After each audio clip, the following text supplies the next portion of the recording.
ফরাসি ক্লাব পিএসজির মাঠে স্প্যানিশ ক্লাব বার্সেলোনা সমর্থকরা বর্ণবাদী আচরণ করেছে। এজন্য জরিমানাও গুনতে হচ্ছে কাতালান এই ক্লাবটিকে। এবার বার্সা সমর্থকদের আরও একটি অন্ধকার রূপ প্রকাশ করলেন দলের ডিফেন্ডার জোয়াও ক্যান্সেলো। হারের জন্য ক্যান্সেলোকে দোষারোপ করে তার অনাগত সন্তান সহ পরিবারের সদস্যদের মৃত্যু কামনা করেছেন বার্সা সমর্থকরা। গত মঙ্গলবার পিএসজির বিপক্ষে চ্যাম্পিয়ন্স লিগের কোয়ার্টার ফাইনালের দ্বিতীয় লেগে 4-1 গোলে হেরে যায় বার্সেলোনা। এর আগে পিএসজির মাঠে 3-2 গোলে জিতে এসেছিল কাতালানরা। তবে 2 লেগ মিলিয়ে 6-4 গোলের ব্যবধানে বার্সাকে পেছনে ফেলে সেমিফাইনালে পৌঁছে গেছে পিএসজি। সেই ম্যাচকে পেছনে ফেলে বার্সেলোনার সামনে এখন রিয়েল পরীক্ষা। লা লিগার ম্যাচে আগামীকাল রাতে মুখোমুখি হবে চির প্রতিদ্বন্দ্বী এই দুটি ক্লাব।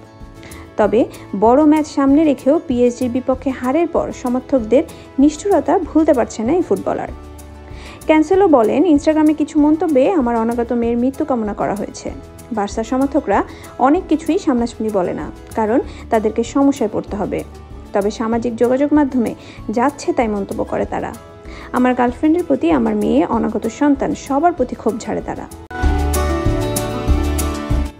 দ্বিতীয় লেগে পিএসজি তাদের তৃতীয় গোল পায় ক্যান্সেলোর ভুলেই। উসমান দেম্বেলেকে ফাউল করলে পেনাল্টি দেন রেফারি। এরপর থেকেই ফুটবল বিশ্লেষক থেকে সমর্থক সবাই কড়া সমালোচনা করছেন ক্যান্সেলোর। সমালোচনা প্রসঙ্গে ক্যান্সেলো আরও বলেন, আমার পারফরমেন্সের সমালোচনা যত ইচ্ছে করুন, সমস্যা নেই, কিন্তু দয়া করে পরিবারকে টানবেন না। একটা বাচ্চার মৃত্যু কামনা করা তো ভয়ানক ব্যাপার। টিভিতে তারা যে ফুটবলারকে দেখছে তার আড়ালে যে একজন মানুষও আছে, অনেকেই সেটি ভাবে না।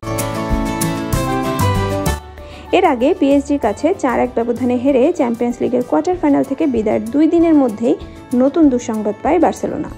সমর্থকদের বর্ণবাদী আচরণ ও শৃঙ্খলা ভঙ্গের ঘটনায় বার্সাকে জরিমানা করেছে উয়েফা। ইউরোপীয় ফুটবল কর্তৃপক্ষ বলেছে, 10 এপ্রিল প্যারিসে চ্যাম্পিয়ন্স লিগ কোয়ার্টার ফাইনালের প্রথম লেগ খেলতে গিয়ে পিএসজির মাঠে অনিয়মে জড়িয়েছিলেন বার্সা সমর্থকেরা। তারা ধ্বংসাত্মক কার্যক্রম, আতশবাজি পোড়ানো ও বর্ণবাদী আচরণ করে।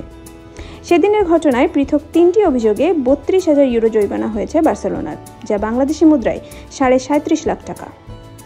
এছাড়া ইউরোপীয় প্রতিযোগিতায় একটি অ্যাওয়ে ম্যাচে দর্শকদের কাছে টিকিট বিক্রিতে স্থগিত নিষেধাজ্ঞাও দেওয়া হয়েছে।